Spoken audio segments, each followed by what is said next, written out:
Consumer prices in China increased for a third consecutive month in April, defying predictions of weaker demand. The closely watched numbers follow upbeat imports data for April, suggesting that a series of support measures by Beijing are finally boosting consumer spending. The National Bureau of Statistics said the Consumer Price Index rose 0.3% year-on-year, ticking up from a 0.1% growth in March. That's as price increase in areas such as energy, education and tourism offset a 2.7% fall in food prices. Well, core inflation, excluding volatile food and fuel prices, expanded 0.7% in April. That's up from 0.6% in the previous month.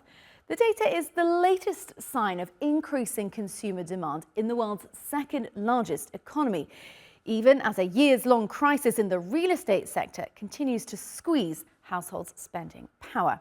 However, China's industrial sector is still in negative territory. Producer prices declined by 2.5% last month, marking the 19th consecutive month of drops. The weak PPI reading has now prompted calls for further central government support as it unveiled an ambitious 2024 economic growth target of around 5%. Well, let's get more on this with Hani Abuagla. He's XTB MENA Senior Markets Analyst and joins us live now from Dubai. So, Hani, China's consumer prices rose for a third month in a row. Is it too early to say that deflationary pressures are finished? Hi, and thank you for having me today. I think, for third month only, with a little increase, 0.3. I think we are still far from the deflationary. I think because we know that China, they tried a lot with a lot of package to push the economy inside, and especially the consumer spending. If we know that about 2023, the inflation only increased by 0.2% only. And don't forget that the whole like March and April, the oil price was going up. I think this is a reflect of like an inflation inside, which is not pushed by the consumer spending. It's more pushed by the fuel and other things inside. I think China, I don't think they will end the year with a good inflation with a target of the central bank. I think it's still there is still a way to go for that one. Okay, a way to go. Chinese Premier Li Qiang announced that ambitious 2024 growth target of around 5%. How realistic do you think that is? I think that this threshold of 5% in China, we always hear about it, and they always aim for that one. They said that the same thing last year, and they couldn't reach it. They reached 4.6 only.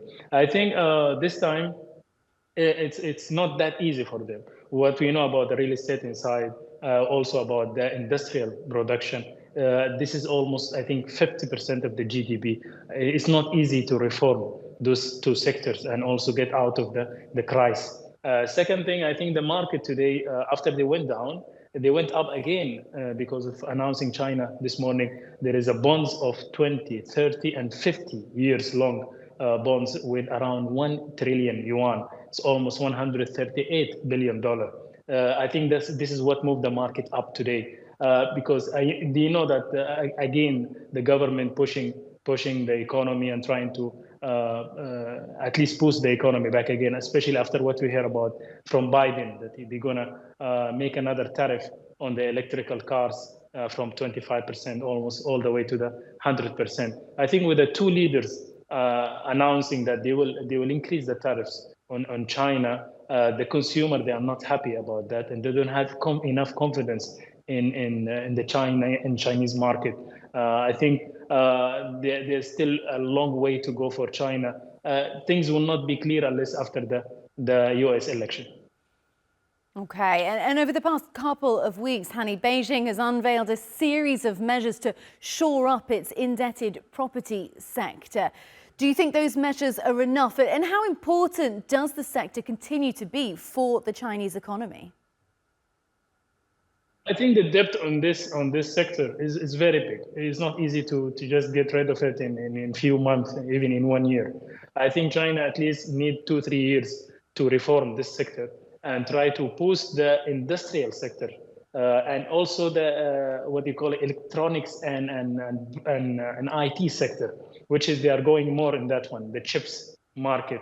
They are trying to increase that one, so at least that one can replace part of the real estate market, which is took almost 25% of the GDP. I think this is a very long way to go. It's not that easy to reform it now. I think the world has to understand that China they have internal things they need to do to boost their growth, and the world shouldn't depend on them that much as before. We know China lead the world for the 20 years in the growth.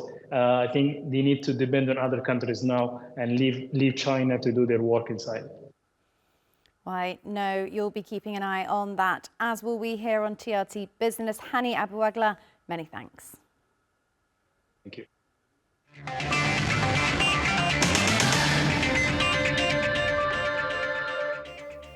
Okay, now let's get a quick look at some of the top business stories around the world. Microsoft has announced a $4.3 billion investment for developing data centers in France.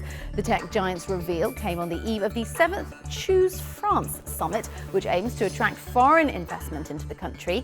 It follows fellow US giant Amazon, which will be spending more than $1.2 billion in the country's tech infrastructure, creating 3,000 jobs.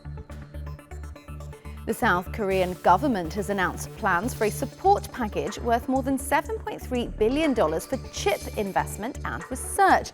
This strategic move will specifically target chip materials, equipment manufacturers and fabless companies, and it will be a major boost to the semiconductor supply chain. More details of the package are expected in the near future.